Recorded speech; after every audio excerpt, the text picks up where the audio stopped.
You know that feeling when you think you finally found your place in the world. That warm embrace of belonging you've been searching for your whole life. That was me 3 years ago, sitting at my first Sunday dinner with Marcus's family, feeling like I'd won the lottery. Not the money kind, though I'd already won that lottery in a way, but the family kind, the one that really matters. Let me tell you how I secretly learned Spanish to surprise my boyfriend's family and ended up discovering the most painful truth of my life. When I met Marcus Delgado at that tech conference in San Francisco, I wasn't looking for love.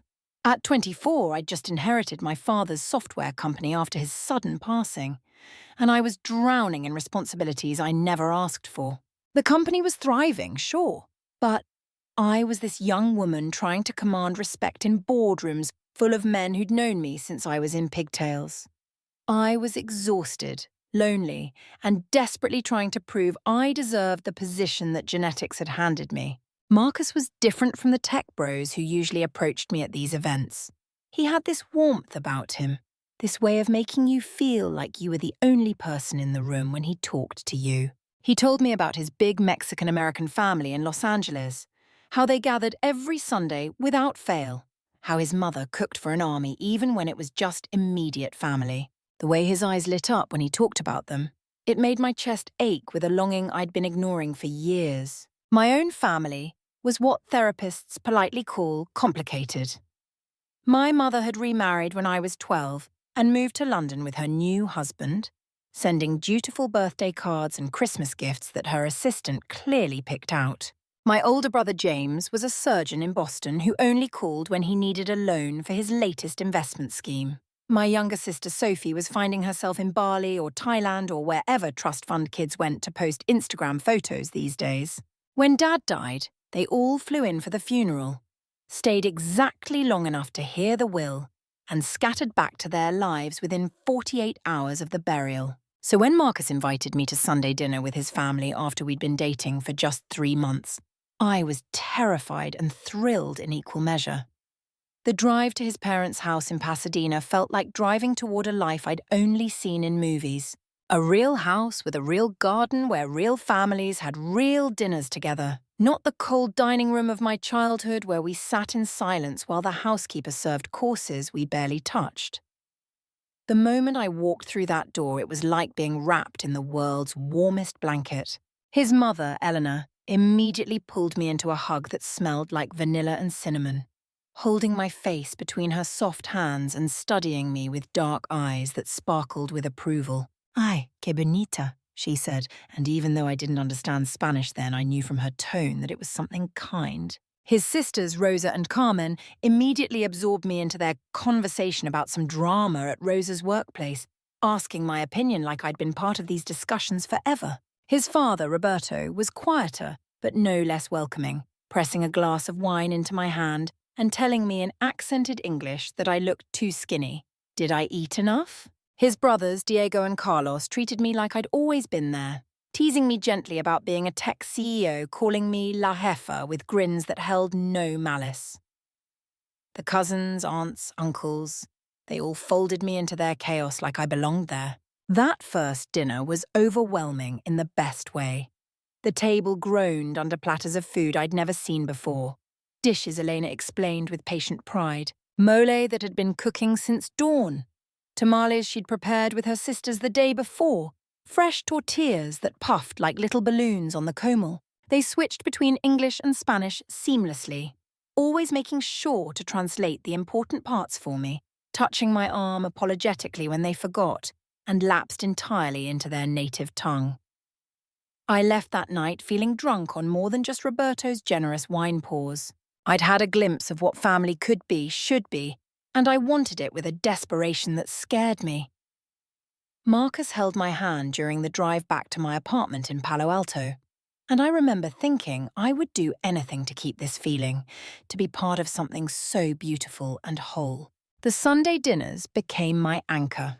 No matter how brutal my week had been, how many battles I'd fought in boardrooms, how lonely my glass-walled CEO office felt, I knew Sunday would come and I'd be back at that table in Pasadena. Elena started teaching me to cook, patiently guiding my fumbling hands as I learned to fold tamales, laughing kindly when my first attempts fell apart. She'd pat my cheek and tell me I'd get it, that all the Delgado women were naturals in the kitchen, and I'd flush with pleasure at being included in that category.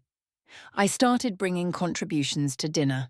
At first just wine because I was terrified of competing with Elena's cooking, but expensive wine, the kind that made Roberto's eyes widen when he recognized the labels. $300 bottles that I told them were gifts from clients, not wanting them to think I was showing off. When Carmen mentioned stress about her student loans one evening, complaining about the interest rates, I made some calls the next day. I knew people in financial services, I told her, and helped her refinance at a rate that would save her thousands. When she realized how much money she'd saved, she cried and hugged me so tight I could barely breathe, whispering Hermana against my ear. That's when things started to shift, though I was too love-drunk to notice. Rosa's car broke down, and she mentioned it at dinner, worried about how she'd get to her job at the hospital. I offered to help her find a good mechanic, but somehow that turned into me buying her a certified pre-owned Honda, nothing flashy, just reliable. The look on her face when I handed her the keys, you would have thought I'd given her a kidney.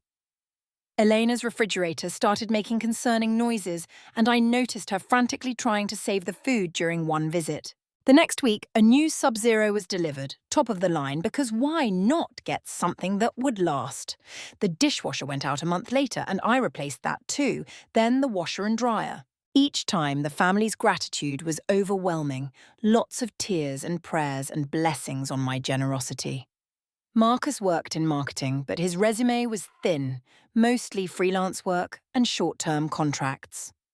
When a position opened up at my company, I convinced our CMO to give him a chance. I wanted to build a future with this man, wanted to wake up next to him every morning and come home to him every night. If that meant using my influence to help his career, wasn't that what partners did for each other? 6 months in, I was fully enmeshed in the Delgado family ecosystem. Diego needed startup capital for a food truck. I invested $50,000. Carlos wanted to go back to school for his master's. I covered the tuition. A cousin needed immigration lawyer fees. An aunt needed surgery. A family friend needed bail money. I wrote check after check, feeling useful and needed and loved. The requests became so normalized I stopped thinking of them as requests. They were just part of being in this family, contributing to the collective good. When they spoke Spanish around me, which was increasingly often as everyone got comfortable, they'd pat my hand and smile, and I'd smile back, happy just to be included, even if I couldn't understand. Sometimes I'd catch what seemed like concerned glances between Rosa and Carmen when another financial need arose, but then Eleanor would kiss my cheek and call me her angel, and I'd forget all about it. Everything changed the day my company faced a hostile takeover attempt. A larger firm was trying to buy us out, and not in a friendly way. They were attacking our board, our practices, trying to paint me as an incompetent nepotism hire who'd inherited a company I couldn't run. I had to fight back hard, which meant 18-hour days, emergency board meetings, strategic planning sessions that lasted entire weekends. I told Marcus I might need to miss a few Sunday dinners, just until we fought off the takeover. The look on his face was like I'd slapped him. "Family comes first," he said, his voice cold, in a way I'd never heard. His mother texted me that evening, a long message about how she understood American women put career first. But she'd thought I was different, that I understood what really mattered. The guilt was suffocating, like disappointing my own mother, but worse because Elena's disappointment came wrapped in concern and love. I compromised, dragging myself to Sunday dinners even when I hadn't slept in 36 hours. I'd sit at the table with my phone beside my plate, stepping away to take calls from lawyers and board members. The family would continue their conversations in Spanish while I paced in the backyard, trying to save the company my father had built. When I'd return to the table, the silence would be heavy before someone would remember to switch back to English. That's when I decided to learn Spanish. It started as a practical decision if I could understand what they were saying. I could participate, even while handling business. But it became something more. I wanted to prove I wasn't just some gringa playing at being part of their family. I wanted to show them that despite my crazy schedule and demanding career, I was committed to being a real Delgado woman. I hired a tutor who specialized in Mexican Spanish, not the generic kind they teach in schools. I practiced on red-eye flights during my rare lunch breaks, in the shower while reviewing quarterly reports in my head. I used language learning apps during board meetings, when the old men were droning on about things I already knew. I watched Mexican telenovelas with subtitles, listened to Spanish podcasts during my commute, immersed myself as completely as my schedule allowed. The progress was slow but steady. After 3 months, I could understand basic conversations. After 6 months, I was following most of what was said at dinner, though I kept my comprehension secret, wanting to surprise them when I was fully fluent. It became my private project, my way of proving my dedication to this family that had given me everything I'd been missing. During this time, Eleanor needed surgery. Her gallbladder, Marcus explained, and the insurance wouldn't cover the specialist she wanted. $50,000 for the best surgeon in Los Angeles, someone who'd operated on celebrities and politicians. I wrote the check immediately, didn't even think twice. Eleanor cried when Marcus told her, blessing me and calling me her true daughter. The surgery was scheduled for the following month. My company survived the takeover attempt, but I was burned out to my core. The stress had triggered migraines, insomnia, a constant state of anxiety that made my hands shake during presentations. My doctor prescribed rest, therapy, maybe a vacation. Instead, I threw myself harder into learning Spanish.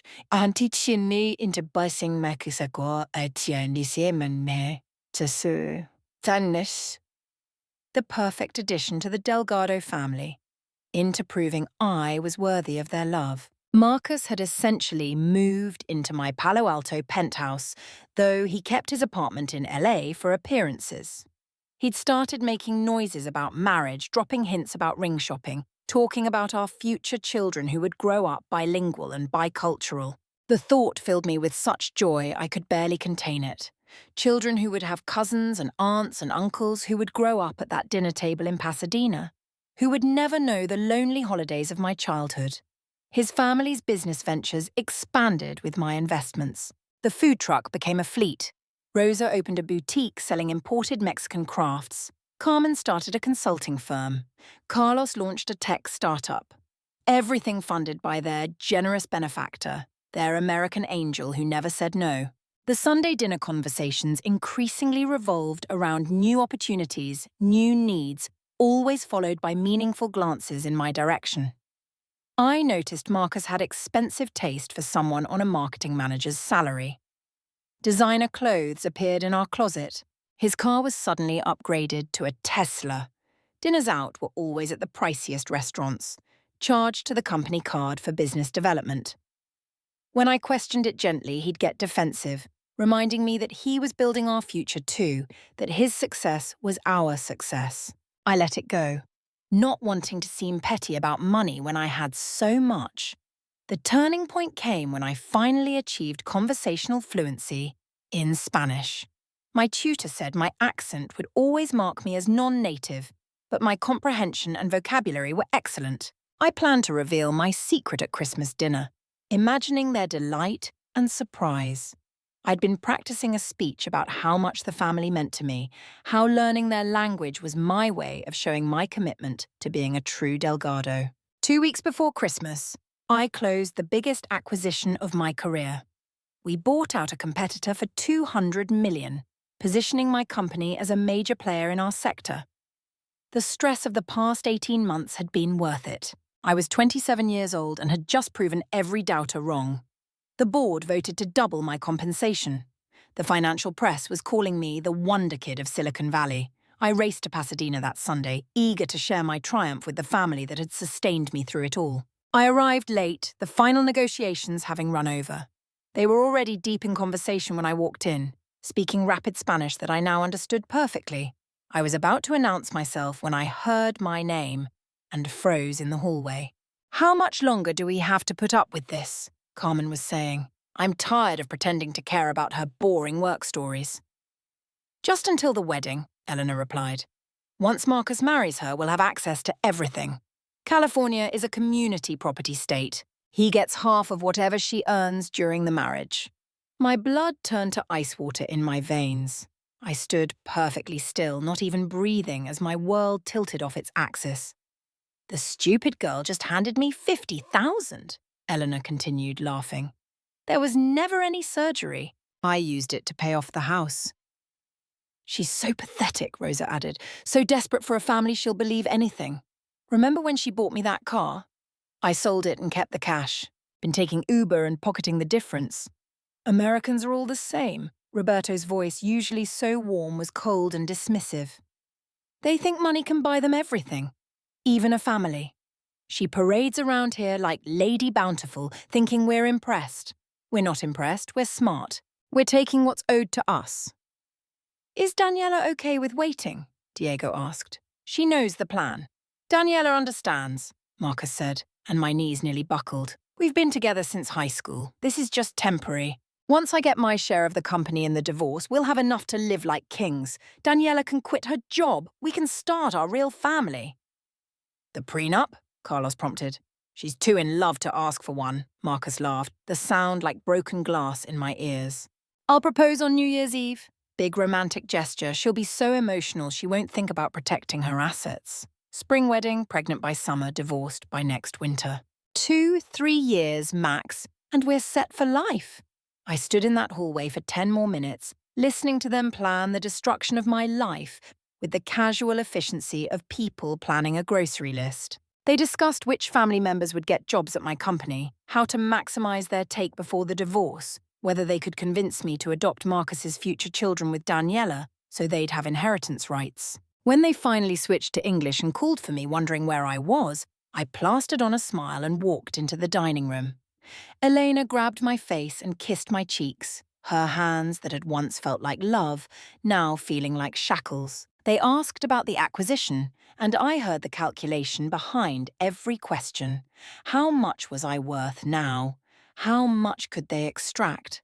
I sat through that dinner in a state of dissociation, watching myself from above as I played the role they expected. The grateful orphan, the desperate gringa, the walking ATM wrapped in delusions of belonging. When Elena mentioned needing new kitchen appliances, I heard myself promising to handle it. When Carlos talked about expansion plans for his startup, I offered to review his business plan. When Marcus took my hand under the table, I let him, even as my skin crawled at his touch. That night, back in my apartment, I sat in my shower and cried until I threw up. Then I got angry. Then I got smart. I spent the next 3 weeks gathering evidence like the CEO I was, approaching it like a hostile takeover in reverse.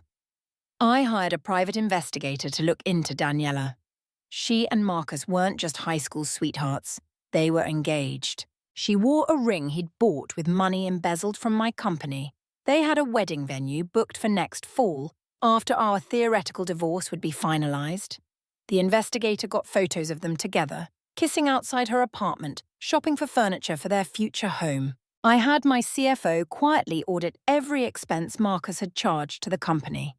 The total was staggering. Over $300,000 in personal expenses disguised as business costs. Dinners with Daniela listed as client entertainment. Jewelry categorized as employee incentives. Vacation trips written off as conferences he'd never attended. He'd been systematically robbing me while sleeping in my bed. My lawyers worked discreetly to freeze the accounts Marcus had access to without alerting him. They prepared fraud charges, embezzlement documentation, enough to put him in federal prison. We did the same for every family member employed by my company, finding similar patterns of theft and deception. Diego had been selling our client lists. Carlos was running his personal startup using our servers and software licenses. Even the janitor position I'd created for their cousin was a ghost job. He collected paychecks without ever showing up. I documented every gift, every check, every kindness I'd extended to this family. The total was nearly $2 million over 3 years. $2 million I'd given to people who called me stupid in Spanish while smiling in my face. $2 million to buy a family that saw me as nothing more than a mark. The hardest part was continuing the charade. I showed up to Sunday dinners, bringing expensive wine and listening to them speak Spanish around me. Now that I understood, the cruelty was breathtaking. They mocked my clothes, my hair, my accent when I tried to pronounce Spanish words.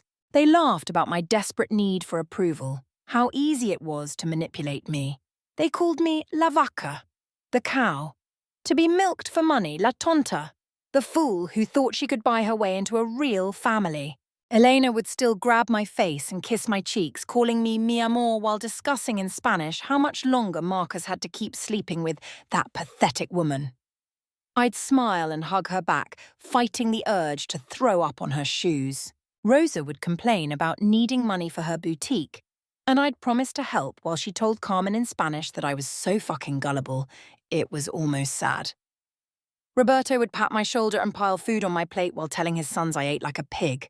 No wonder Marcus needed Daniela to remind him what a real woman was like. I started recording everything.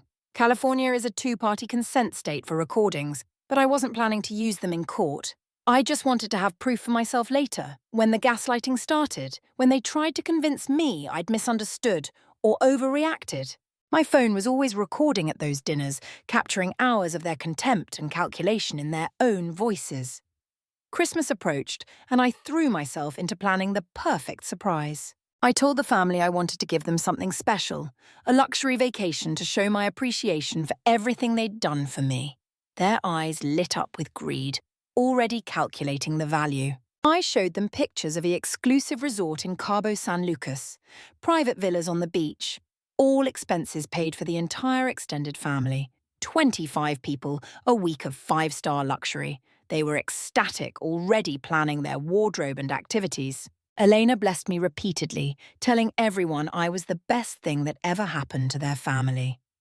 Marcus was especially affectionate, probably thinking about how this grand gesture would make me even less likely to protect my assets when he proposed. He'd already shown me the ring, asking my opinion with a straight face while he had another woman's picture in his wallet. I handled every detail of the trip personally. First-class flights for everyone, luxury transportation, the best villas at the resort, private chefs, spa treatments, excursions. I wanted them to experience the very best, to feel like they'd finally extracted the ultimate prize from their American fool. The total cost was over $200,000, but I considered it a bargain for what I was buying. The week before the trip, I had my lawyers finalize everything. The fraud charges were ready to file. The embezzlement evidence was packaged for prosecutors. The family members' terminations from my company were prepared. The investigator had compiled a comprehensive report on the entire scam, including financial records showing how they'd systematically shared the money they'd extracted from me. It was a RICO case waiting to happen, a conspiracy to defraud spanning 3 years and multiple participants. I also prepared my surprise, a video presentation showcasing my journey learning Spanish, complete with clips from my lessons, screenshots of my practice apps, testimonials from my tutor about my dedication. I planned to play it at a special dinner I'd arranged at the resort, in front of all their extended family and friends. They thought they were getting a vacation. They were getting an education in consequences. The morning of departure, December 23rd, I watched them check their mountains of luggage at LAX.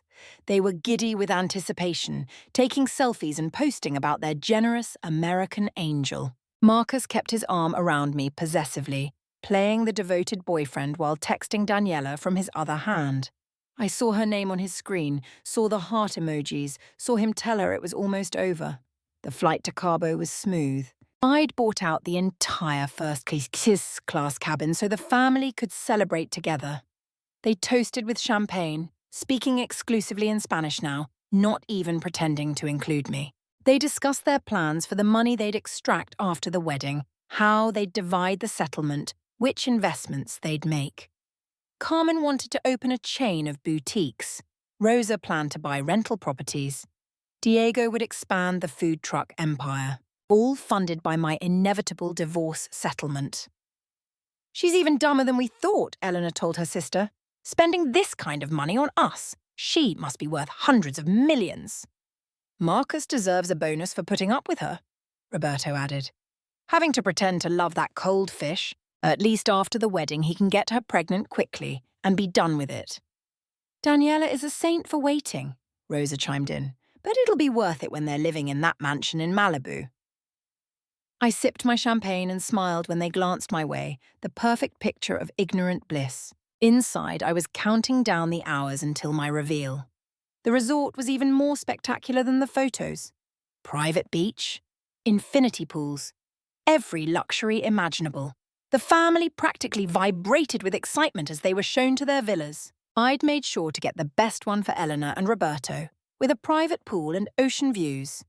They deserved to see paradise before it was snatched away. That first night, December 23rd, we had dinner at the resort's finest restaurant. I raised a toast to family, to love, to the bonds that money couldn't buy. They echoed my sentiments while exchanging smirks, probably thinking about the irony. Marcus gave a speech about how I'd changed his life, brought light into his world, shown him what true partnership meant. Daniela must have helped him write it. It was quite convincing. The next day, Christmas Eve, the family scattered to enjoy the resort's amenities, spa treatments, golf, water sports, shopping in the boutiques. I'd given everyone a $5,000 resort credit, wanting them to experience true luxury. They spent it like water, buying designer clothes and jewelry, treating themselves to $1,000 bottles of wine at lunch. Eleanor got a full makeover at the spa, emerging looking 10 years younger. She kissed my cheek and told me I was the daughter she'd always wanted, while in Spanish she told Rosa I was the gift that kept on giving. That evening, we had a traditional Mexican Christmas Eve dinner on the beach. The resort had outdone themselves with local delicacies and fresh seafood. The family was in high spirits, wine flowing freely, everyone relaxed and happy. They spoke Spanish exclusively now, comfortable in their bubble of deception. The extended relatives who joined us were equally effusive in their gratitude, though I caught some of them looking uncomfortable when the core family discussed their plans too openly. Marcus pulled me aside after dinner for a walk on the beach. The moon was full, the setting romantic. For a moment, I thought he might actually propose early, ruining my timeline. But he just wanted to tell me how happy I'd made his family, how this was the best Christmas they'd ever had. He kissed me under the stars, and I let him, tasting the wine and lies on his lips. Somewhere in Los Angeles, Daniela was probably spending Christmas Eve alone, waiting for her real boyfriend to come home. Christmas Day dawned perfect and bright. The family gathered for breakfast on the terrace, everyone glowing from sun and luxury. They exchanged gifts, designer items bought with my resort credits, thanking each other profusely. I received a beautiful necklace from Marcus, probably also bought with my credit, but I acted touched and let him clasp it around my neck. The day was spent in leisurely luxury. Beach time, pool time, long lunches that stretched into dinner. The family was completely relaxed now, speaking Spanish openly about their plans for my money. They discussed which lawyers to use for the divorce, how to maximize the settlement, whether they could claim emotional damages. Marcus assured them he'd been documenting my work obsession, my neglect of family obligations, building a case for why he deserved half of everything. The prenup question is key, his uncle advised. You have to make the proposal so romantic she doesn't even think about it. Maybe right at midnight on New Year's, when she's emotional and drunk. I've got it handled, Marcus assured him. 3 years of playing this part, I know exactly what she wants to hear. That evening, December 25th, I arranged for the special dinner. A private dining room overlooking the ocean, a space for all 40 relatives who'd made the trip. The resort had prepared a feast, course after course of gourmet Mexican cuisine. I'd hired a photographer to capture the evening, telling them I wanted to remember this perfect Christmas forever. As dessert was served, I stood to make a speech. The room fell silent, everyone expecting another gushing tribute to their fake love. Marcus smiled encouragingly, probably already spending my money in his head. 3 years ago, I began in English, I was welcomed into this family with open arms. You showed me what I'd been missing my whole life. The warmth, the connection, the unconditional love of family. They nodded and smiled, some raising glasses to toast. Elena wiped away what might have been a real tear, though probably just wine hitting her emotions. You taught me so much, I continued, about your culture, your traditions, your values. I wanted so badly to be worthy of your acceptance that I decided to learn Spanish, to really understand and appreciate the language of your hearts. A few puzzled glances were exchanged. Marcus's smile faltered slightly. I've been studying for over a year, I said, then switched to perfect Spanish. And I've been fluent for months now, which means I've understood every single word you've said around me. The silence was deafening. Forks stopped moving. Glasses paused midway to lips. Elena's face went from confused to horrified in slow motion. Every single word, I repeated in Spanish, letting that sink in. Every plan to steal my money, every insult about my appearance, every discussion of Marcus's real fiancée, Daniela, every calculation of how much you could extract from the stupid American cow before the divorce. Someone dropped a glass. It shattered on the tile floor, the sound sharp in the silence. Did you really think I was that stupid? I asked, still in Spanish. That desperate? That pathetic? Or were you just so arrogant, so confident in your con that you got sloppy? Marcus tried to speak, but I held up my hand. No, you've talked enough. For 3 years, you've all talked and talked and talked, thinking I couldn't understand. Now it's my turn. I pulled out my phone and connected it to the room's sound system. Their own voices filled the space, recorded conversations from dozens of Sunday dinners. Eleanor discussing the fake surgery. Rosa admitting she sold the car. Roberto calling me a pig. Marcus telling his brothers about Daniela, about their wedding plans, about how he forced himself to touch me while thinking of her.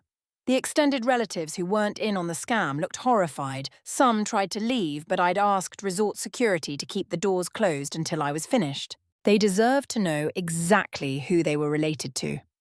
But wait, I said, switching back to English. There's more. I pulled up the presentation on the room's screen. Photos of Marcus and Daniela together, date stamped over the past 3 years. Their engagement announcement from 2 years ago. The wedding venue booking. The house they'd put an offer on, using money Marcus stole from my company.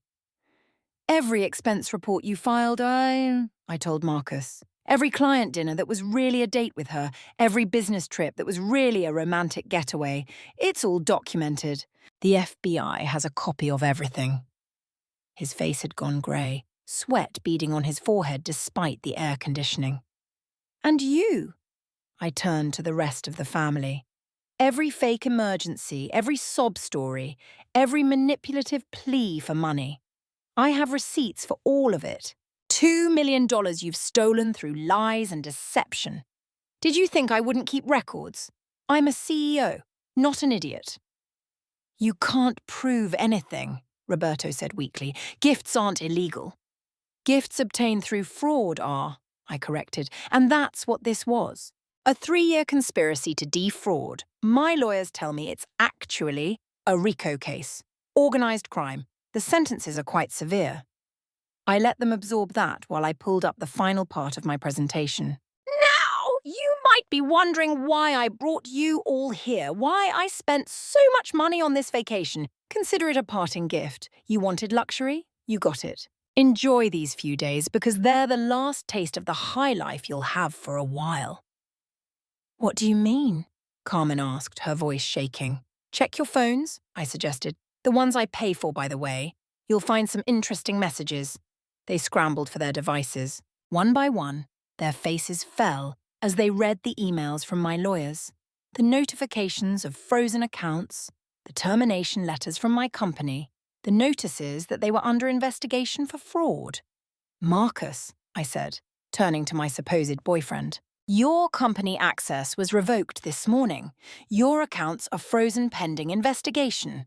Oh, and Daniela received a copy of everything too. I thought she should know her fiancé is not only a cheater, but also a soon-to-be felon. He stared at me like he'd never seen me before, like the mask had finally dropped, and he was seeing the real me for the first time. As for the rest of you, I continued, every fraudulent transaction will be investigated, every lie will be exposed, every stolen dollar will be pursued. My generosity had limits. You found them! Elena stood up, her face twisted with rage. You vindictive bitch! We gave you a family. No, I said calmly. You gave me an expensive education in trust.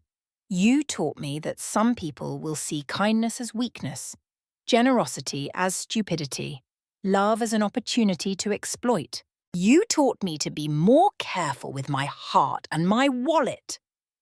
You can't do this, Rosa screamed. We have children to feed. Then you should have thought of that before stealing from someone who was trying to help you, I replied. Before calling me a stupid cow while taking my money. Before planning to destroy my life for profit. The room erupted in chaos. Some family members turned on each other, demanding to know how they'd been dragged into this. Others tried to bargain with me, offering apologies and promises of repayment. Marcus sat silent, probably calculating whether he could salvage anything from the wreckage. I'll be leaving now, I announced. The vacation is paid through New Year's. Enjoy it. It'll be a while before you can afford another one. As I walked toward the door, Elena grabbed my arm. Please, she begged, tears streaming down her face. We're sorry. We'll pay it back. Don't destroy our lives. I looked at her, this woman who'd pretended to be my mother while plotting my downfall. You destroyed your own lives the moment you decided to target someone who genuinely loved you. I would have given you anything. Helped with anything if you'd just been honest. But you chose cruelty and greed. Now you get to live with the consequences. I left them in that beautiful room overlooking the Pacific, their Christmas dinner growing cold on the table. The photographer captured it all, every moment of revelation and rage.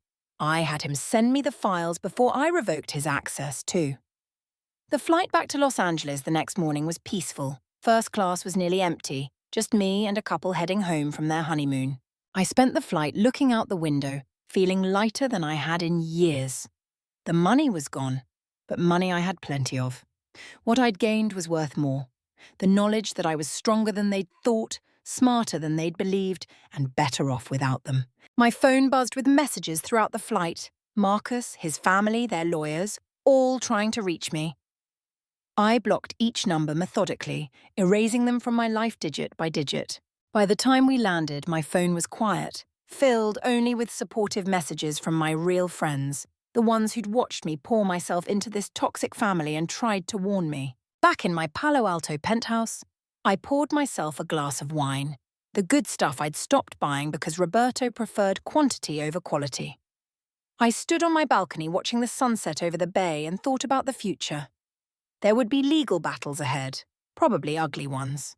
The Delgados wouldn't go down without a fight, but I had truth and evidence on my side, plus the best lawyers money could buy.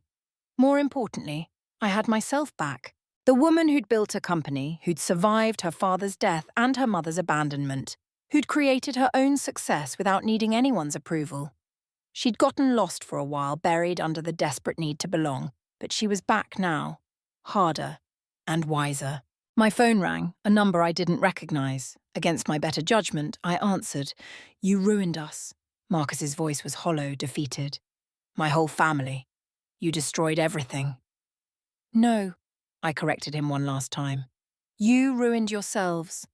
I just made sure you faced consequences. Consider it my final gift to you. The gift of accountability. I hung up and blocked that number too. Then I called my assistant and asked her to schedule meetings with realtors. It was time to leave Palo Alto to build a life somewhere new, somewhere without memories of Sunday dinners and fake family warmth. But first, I had a company to run, a real life to build, and a future to create on my own terms. The Delgados had taught me that family wasn't about blood or marriage or even shared meals. It was about mutual respect, genuine care, and honest love. I'd find that someday, with people who saw me as more than a walking ATM. Until then, I had work to do. And for the first time in 3 years, that felt like enough. The story should have ended there, with me walking away into my new life. But reality is messier than movies. The next few months were a blur of legal proceedings, each more draining than the last. The Delgados didn't go quietly into that good night. They fought with everything they had, which turned out to be mostly lies and manipulations, the only weapons they'd ever really mastered. The fraud case against Marcus moved forward slowly but steadily. My forensic accountants uncovered more than even I had realized. He'd been skimming from day one, small amounts at first, testing the waters. When I didn't notice or didn't care, too blinded by love, he got bolder. The FBI found offshore accounts, cryptocurrency wallets, a whole financial web designed to hide his theft. Daniela left him the moment the investigators showed up at her door. Turns out she thought she was dating a successful marketing executive, not a con artist living off his girlfriend's money. Elena and Roberto hired a lawyer who immediately tried to paint me as the villain. Rich tech heiress corrupts humble immigrant family with her money, then destroys them when they won't dance to her tune. It might have worked if I hadn't had 3 years of recordings, 2 million in documented fraud, and a paper trail that would make accountants weep with joy. Their lawyer dropped them after seeing the evidence, but not before taking a hefty retainer they could no longer afford. The interesting thing about consequences is how they ripple outward. Rosa's boutique, built on my investment and stocked with goods bought with stolen money, folded within a month. Without my financial backing and with her assets frozen, she couldn't make rent or pay suppliers. The carefully curated Instagram facade crumbled, revealing the house of cards beneath. She tried crowdfunding, claiming she was a victim of corporate persecution. But the internet has a long memory, and screenshots of her social media posts bragging about luxury goods didn't help her victim narrative. Carmen's consulting firm, which I discovered existed mainly on paper as a way to funnel money from my company, dissolved even faster. Her clients, mostly connections I'd made for her, wanted nothing to do with the scandal. She tried to reach out to me through mutual acquaintances, sending messages about how she'd been pressured by the family, how she never wanted to hurt me, how she'd always felt guilty. I might have believed her if I hadn't recorded her laughing about my desperation, calling me pathetic, planning which designer bags she'd buy with her share of the divorce settlement. The food truck empire crashed hardest of all. Diego had leveraged my initial investment into loans for the additional trucks, using my name and implied backing as collateral. When news of the fraud broke, the lenders called in their notes. He couldn't pay, of course. The trucks were repossessed one by one, drivers left unemployed. Diego's dreams of culinary dominance reduced to a single broken-down vehicle he couldn't afford to fuel. But it wasn't just the immediate family who felt the impact. The extended relatives, many of whom had received gifts and opportunities through their connection to me, found themselves tainted by association. Jobs I'd helped them get were suddenly in jeopardy. Business connections dried up. The Delgado name, once respectable in their community, became synonymous with greed and deception. The Mexican-American community in Los Angeles is tight-knit, and word spread quickly. Elena couldn't show her face at the markets where she'd shopped for 40 years. Roberto was asked to leave his veterans organization. The church where they'd been members since arriving in America suggested they might be more comfortable worshipping elsewhere. The very community they'd used as a weapon against me, playing on my desire to belong, turned its back on them. I watched all of this from a distance, getting updates from my lawyers and the investigators. Part of me felt guilty. These people had children, mortgages, roots in their community. But then I'd remember Elena's voice calling me a stupid cow, or Rosa laughing about my pathetic need for family, or Marcus describing how he'd pretend I was Daniela when we were intimate, and the guilt would evaporate like morning mist. 3 months after Cabo, Marcus was arrested. The image of him being led away in handcuffs made the business news, a cautionary tale about startup culture and the dangers of mixing business with pleasure. He tried to flee to Mexico, maybe thinking his heritage would protect him, but he didn't even make it to the border. Daniela had cleaned out their joint accounts and disappeared, leaving him with nothing but legal bills and a public defender. The trial was brutal.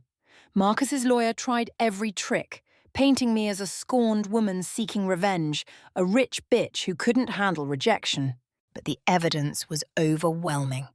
Email trails, financial records, recorded conversations where he explicitly discussed defrauding me. His own family testified against him in exchange for lighter sentences, each trying to minimize their role by maximizing his. Elena took the stand, and suddenly she barely spoke English. needing a translator for questions she'd have understood perfectly at those Sunday dinners. She claimed Marcus had forced the family to participate, that they were victims too. The prosecutor played a recording of her planning the fake surgery, laughing about how gullible I was, and her elderly victim act crumbled. Roberto tried to maintain his dignity, sitting straight in his cheap suit, answering questions with military precision. But when they played the recording of him calling me a pig, discussing how much money they could extract before I wisened up, he seemed to shrink into himself. The proud patriarch reduced to a petty criminal, exposed in front of the community he'd once commanded respect from. The siblings turned on each other completely. Rosa blamed Carmen for being too greedy. Carmen blamed Diego for being too obvious. Diego blamed everyone else for not being careful enough. The family that had seemed so united when they were fleecing me splintered into factions, each trying to shift blame and minimize their own culpability. Marcus got 8 years for fraud and embezzlement. Not enough, in my opinion, but the judge considered his lack of prior crimes and his age. He'll be out in 5 with good behavior, still young enough to rebuild his life. The rest of the family got probation and restitution orders they'll be paying for the rest of their lives. $2 million plus interest, divided among them according to their level of participation. Elena and Roberto lost their house trying to pay legal fees, the home where I'd spent so many Sunday dinners, where I'd learned to make tamales, where I'd felt like I belonged, went to auction. A young couple bought it, planning to raise their family there, to fill it with real love instead of performed affection. I hope they're happy there. I hope their dinner table rings with honest laughter. The Delgados scattered after that. Rosa moved to Texas to live with relatives. Carmen went to Nevada. Diego disappeared entirely, some saying he went back to Mexico, others that he was washing dishes in Seattle under a false name. The family that had prided itself on staying together, on their united front, became strangers to each other, bound only by shared shame and mutual resentment. Marcus wrote me letters from prison. Long, rambling things about how sorry he was, how he'd loved me in his own way, how his family had pressured him, how Daniela had manipulated him. Always someone else's fault, never his own choices. I had my lawyer send him a cease and desist. The letters stopped, but I heard through the legal grapevine that he'd started a prison blog about the dangers of gold-digging women who entrap innocent men. Even behind bars, he couldn't admit what he'd done. But this story isn't really about them anymore. It's about what comes after, how you rebuild when someone has demolished your ability to trust. Because that's what they took from me more than money. They took my faith in people's goodness, my belief that kindness would be met with kindness, my hope that somewhere out there was the family I'd always dreamed of. I threw myself into work with a vengeance that concerned my board of directors. 18-hour days became 20-hour days. I slept in my office, lived on protein bars and black coffee, conducted meetings with the manic energy of someone running from their own thoughts. My company thrived under my obsessive attention, but I was withering, becoming the cold, calculating machine the Delgados had accused me of being. My assistant, Claire, finally staged an intervention. She was 60 years old, had worked for my father before me, and wasn't intimidated by my CEO status. She walked into my office one evening, shut down my computer mid-email, and informed me I was taking a vacation, or she was quitting. "Your father would be heartbroken to see what you've become," she said. And those words hit harder than any of the Delgados' lies. I took a month off, my first real vacation in years. I went to Japan, chose it specifically because I didn't speak the language and wouldn't be tempted to eavesdrop on conversations, wondering what people really thought of me. I stayed in traditional ryokans, bathed in hot springs, walked through temples where silence was valued over speech. In Kyoto, I met an elderly woman who ran a small tea shop. She didn't speak English, I didn't speak Japanese, but somehow we communicated through smiles and gestures. Every morning I'd visit her shop, and she'd prepare tea with ceremonial precision, teaching me without words about patience, precision, presence. She never asked for anything, never expected more than the price of tea, never tried to be more than what she was. A woman sharing her craft with a lost stranger. That's where healing started. in that wordless exchange of simple kindness. No expectations, no hidden agendas, just two humans sharing tea in comfortable silence. It reminded me that not everyone was performing. Not everyone had ulterior motives. Not everyone saw kindness as weakness to exploit. I came back to California changed, not healed, but heading in that direction.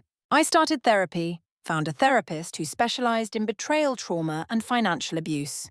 Yes, that's a specialty. Apparently, I wasn't the only person who'd been targeted for their money and left emotionally devastated. She helped me understand that my vulnerability wasn't stupidity, that my desire for family wasn't pathetic, that the Delgado's crime wasn't just fraud but emotional abuse of the cruelest kind. Slowly, I started rebuilding my life with boundaries this time. I joined a hiking group, drawn to people who found joy in simple things, like sunrise over mountains. No one knew who I was at first, just another woman with good boots and a water bottle. We talked about trails and weather, gear and goals, nothing deeper than the next mile marker. It was perfect. On one hike, I mentioned I ran a tech company and braced for the shift, the calculation, the sudden interest in my financial status. Instead, the woman next to me laughed and said, "God, that sounds awful. I'll stick to teaching kindergarten." No one asked for investments. No one pitched their startup idea. They just kept walking. And so did I. I started volunteering at a literacy center, teaching adults to read. My students were immigrants mostly, reminded me painfully of the Delgados at first, but these people were nothing like that family. They were hungry for knowledge, grateful for help, proud of every small victory. An elderly man from Guatemala cried when he read his first complete sentence in English. A young mother from Vietnam brought me spring rolls she'd made herself, not because she wanted anything, but because she wanted to share her culture with someone who'd shared knowledge with her. Real generosity, I learned, doesn't keep score. Real gratitude doesn't calculate value. Real connection doesn't require performance. These were lessons the Delgados never learned, too busy scheming to notice the wealth that comes from authentic human connection. I dated cautiously. Each first date a minefield of anxiety. Was he interested in me or my net worth? Did he Google me beforehand? Was that compliment genuine or calculated? I became an expert at spotting the signs, the too quick mentions of expensive tastes, the subtle probing about my company's value, the jokes about being a kept man that weren't really jokes. But I also met good men. A teacher who insisted on splitting every check. A nurse who didn't care that I could buy the restaurant, just wanted to make sure I was eating enough.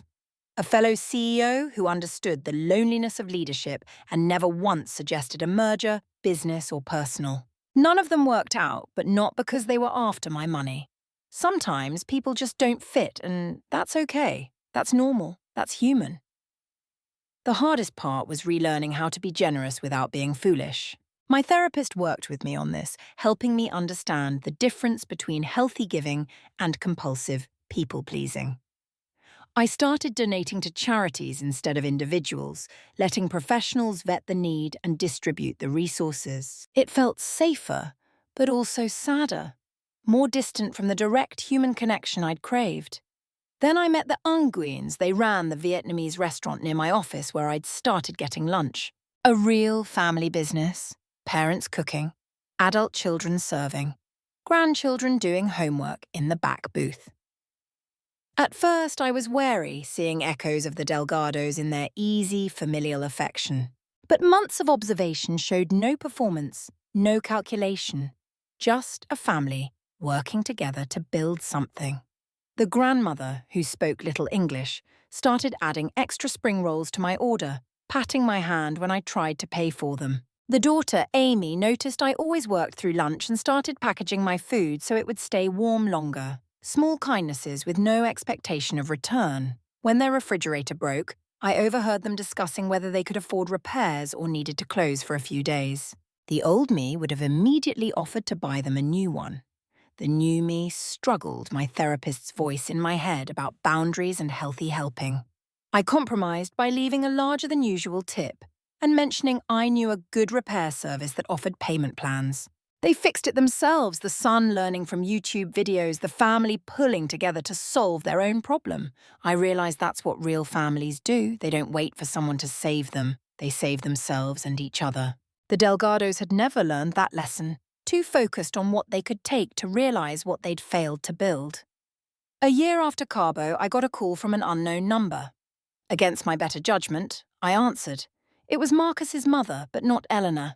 His real mother, Maria, who I'd met once at a birthday party where Elena had introduced her as a distant cousin. Maria was soft-spoken, apologetic, ashamed of what her son had become. I tried to warn him, she said in accented English. When he told me about the plan, I said it was wrong. Elena, she's my cousin, but she's always been about money, always jealous of others' success. She poisoned my boy against his values, but that's no excuse. He chose his path. She didn't ask for anything, just wanted me to know that not all of Marcus's family approved of what happened. She'd cut contact with them all, ashamed of their actions, heartbroken at losing her son to greed and prison. Before hanging up, she said something that stuck with me. You deserved real family. I'm sorry we failed you. That conversation shifted something in me. If Marcus's own mother could see the wrong in what they'd done, could acknowledge the pain they'd caused, then maybe I wasn't crazy for feeling betrayed. Maybe my trust hadn't been stupidity, but hope. And hope isn't something to be ashamed of even when it's misplaced. I started writing again, something I'd loved in college but abandoned when Dad got sick and the company consumed my life. Not writing about what happened, that wound was still too fresh, but fiction. Stories about women who built their own families from chosen connections. Characters who learned to trust again after betrayal. Plots where the villains faced consequences and the heroes found peace. My therapist said it was processing through metaphor. I just knew it felt good to create worlds where justice existed, where kindness was rewarded, where families were real and love wasn't a performance. I published under a pseudonym, not ready to attach my name to anything that personal, but readers connected with the stories. Apparently, I wasn't the only one trying to figure out how to trust after betrayal. 2 years after Cabo, I was in a different place emotionally and literally. I'd moved to Seattle, drawn by the rain and the distance from California memories. My company had offices there, making the transition easy. I bought a modest house in a quiet neighborhood, nothing like the Palo Alto penthouse. I wanted roots this time, not status. My neighbor, Mrs. Chen, was 75 and fiercely independent. She reminded me of my grandmother, who died when I was young, the only family member I remembered with pure fondness. Mrs. Chen gardened obsessively, her yard a riot of vegetables and flowers that defied Seattle's grey reputation. We started with nods over the fence, progressed to conversations about weather and plants. She taught me to grow tomatoes in the Pacific Northwest climate, a minor miracle involving specific soil amendments and strategic placement. I helped her with technology, setting up video calls with her grandchildren in Taiwan. Simple exchanges, no hidden agendas. When she fell and broke her hip, I was the one who heard her calling for help. I drove her to the hospital, stayed while she went through surgery, brought her home when she was discharged. Her children flew in from various cities, suspicious at first of the neighbor who'd helped their mother. I understood their wariness, would have felt the same in their position. But Mrs. Chen set them straight in rapid Mandarin that needed no translation. Her daughter, Linda, apologized for their suspicion, explaining they'd had problems with people trying to take advantage of their mother's generosity. I told them I understood completely, and meant it. We'd all learnt to be careful the hard way. I helped during her recovery because that's what neighbours do, what humans do when they're not calculating profit and loss. Her children gradually relaxed, seeing I wanted nothing from their mother but the pleasure of her company and gardening wisdom. When she was fully healed, she insisted on teaching me to make dumplings, a skill she claimed every woman should have. Not for man, she said in her careful English. For you, for friends, for share happiness. That's when I realized I was healing. I could help without expecting betrayal. I could accept help without suspecting motives. I could form connections without running background checks. The Delgados hadn't broken me permanently, just temporarily bruised my faith in humanity. The irony wasn't lost on me that it took immigrants, real ones who worked hard and valued family honestly, to restore my faith after immigrants who'd perverted those values had nearly destroyed it. Mrs. Chen's children invited me to their Lunar New Year celebration, a real family gathering with no agenda beyond sharing culture and food. I almost cried into my dumplings, remembering how different this felt from those calculated Sunday dinners in Pasadena. 3 years after Cabo, I was in my Seattle office when Claire forwarded an email with a note. "You'll want to see this." It was from a journalist writing a book about family fraud and financial abuse. She'd heard about my case through court records and wanted to interview me for a chapter on how wealthy individuals are targeted by romantic partners and their families. My first instinct was to delete it. I'd moved on, built a new life, found my own version of peace. Why revisit that pain? But something in her email struck me. She mentioned that her research showed these schemes often worked because victims were isolated, had no one to warn them, no stories to compare their experience against. By staying silent, was I letting other lonely people fall into the same trap? I agreed to the interview on condition of partial anonymity. She could use my story, but not my full name or company details. We met at a coffee shop in Portland, neutral ground. Dr. Sarah Kim was professional, compassionate, and had clearly done her homework. She knew about the Sunday dinners, the fake surgery, the Cabo reveal. What she wanted to understand was the emotional journey, the vulnerability that made me a target, the recovery that followed. "They didn't just steal money," she said during our third interview. "They stole your capacity for trust. That's the real crime that never gets prosecuted." She was right. The financial theft was quantifiable, recoverable. The emotional theft was harder to calculate, impossible to truly restore. How do you rebuild the ability to take people at face value when you've spent 3 years being lied to by experts? How do you accept kindness without analyzing it for hidden motives?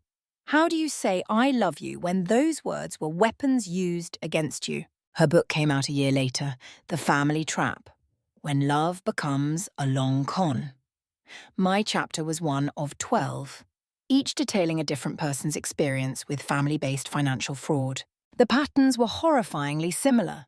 Isolation from real support systems, love bombing, gradual escalation of requests, emotional manipulation, the inevitable betrayal. I wasn't special or uniquely stupid. I was just human, and humans need connection like they need air. Predators know this and exploit it. The book helped more than I'd expected, not from seeing my story in print, but from reading the others. A man whose wife's family drained his inheritance while planning his murder. A woman whose in-laws stole her identity and destroyed her credit. A couple whose adopted daughter turned out to be part of an international fraud ring. Compared to them, my story felt almost quaint, though Dr. Kim assured me trauma isn't a competition. Marcus was released from prison after serving 4 years. He'd been a model prisoner, teaching fellow inmates English, leading addiction recovery groups. His lawyer contacted mine about restitution, proposing a payment plan that would take 40 years to complete. I agreed, not because I needed the money, but because accountability matters. Every month, a small check arrives, proof that consequences have weight even after time served. He rebuilt his life quietly, last I heard working at a non-profit that helps former prisoners reintegrate into society. Maybe prison taught him empathy. Maybe losing everything showed him what actually matters. Maybe he's running another con with better cover. I don't know and don't care. His redemption or lack thereof isn't my responsibility. The rest of the family scattered to the winds. Elena died of a heart attack 2 years after the trial, stress and shame taking their toll. Roberto moved back to Mexico, living with relatives who'd had nothing to do with the American branch's schemes. The siblings occasionally surface on social media, living quiet lives far from Los Angeles, far from each other.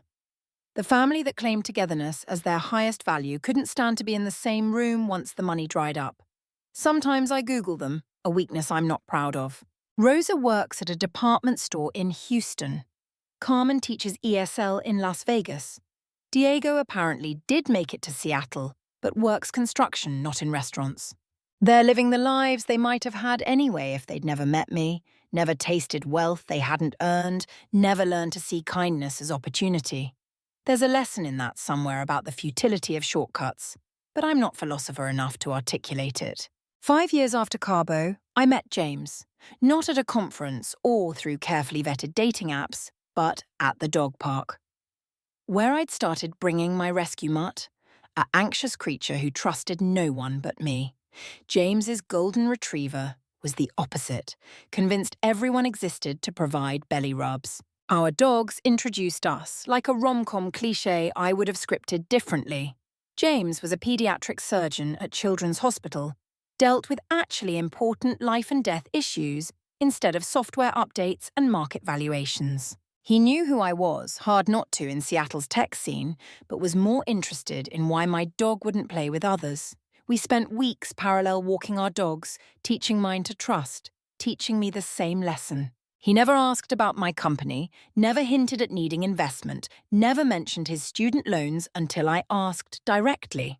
When he learned about my history with the Delgados, he didn't offer sympathy or outrage, just said, "That must have been incredibly painful," and left space for me to share or not share more. The absence of agenda was so foreign I kept waiting for the reveal, the moment he'd show his true intentions. It never came. He was just a man who fixed children's hearts for a living and wanted someone to share hiking trails and bad movies with. When he met Mrs. Chen, he immediately offered to review her medications, concerned about interactions. When I introduced him to my book club, he brought homemade cookies and actually read the book. When we visited his family in Ohio, they were kind without being effusive, welcoming without being grabby. A normal middle-class family who'd raised a good son and hoped he'd found a good partner. Reader, I married him, not because I needed a husband or wanted the fairy tale ending, but because I'd learned to recognize real when I saw it. The wedding was small, just close friends and chosen family. Mrs. Chen gave me away, telling everyone she'd known from the start James was the one, because her cat liked him and her cat hated everyone. My literacy students came, bringing handmade cards with carefully written messages that meant more than expensive gifts. The Nguyen's catered, insisting it was their gift to celebrate my happiness. The Delgados weren't invited, obviously, but they haunted the edges anyway. Every time someone said family, I thought of Elena's false kisses. Every toast to love reminded me of Marcus's lies. But those ghosts faded as the night progressed, overwhelmed by the presence of people who actually cared, who'd proven their affection through consistent actions rather than performed emotions. James knew the ghosts were there. During our first dance, he whispered, "They didn't break you. They just taught you the difference between fool's gold and the real thing. I'm grateful for that, even if the lesson was cruel." I cried then, not from sadness, but from relief that someone understood the complexity of gratitude and grief I carried. We honeymooned in Japan, where I showed him the tea shop in Kyoto. The elderly woman was still there, still making tea with ceremonial precision. She recognized me, smiled, and prepared tea for two without being asked. We sat in comfortable silence, James understanding intuitively that this place had healed something in me, that words would cheapen what the tea ceremony communicated better. 6 years after Cabo, I was pregnant with our first child when I received an unexpected message on LinkedIn. Daniela Martinez wanted to connect, had something important to discuss. My first instinct was to block her. This woman who'd been the shadow in my relationship, the real girlfriend while I was the mark. But curiosity won. Maybe hormones, maybe healing, maybe just time, having blunted the sharp edges of betrayal. We met at a neutral location, a Starbucks downtown, where business people had difficult conversations over overpriced coffee. She looked older, tired, worn down by years I could only guess at. She thanked me for agreeing to meet, then launched into an apology I hadn't expected. "I knew about you," she said, stirring sugar into coffee she never drank. "Marcus told me everything from the beginning. I was part of it, encouraging him, planning our future on your money. I told myself you were rich, you wouldn't miss it. You were probably as cold as he said. But I knew it was wrong." I waited, having learned the power of silence from Mrs. Chen's tea ceremonies. When everything came out, when I saw the trial transcripts, heard those recordings, I realized we weren't stealing from some corporation. We were destroying a person who just wanted to be loved. I've carried that guilt for 6 years. I needed you to know I'm sorry, that I see what we did, what I enabled. I don't expect forgiveness. I just needed to say it.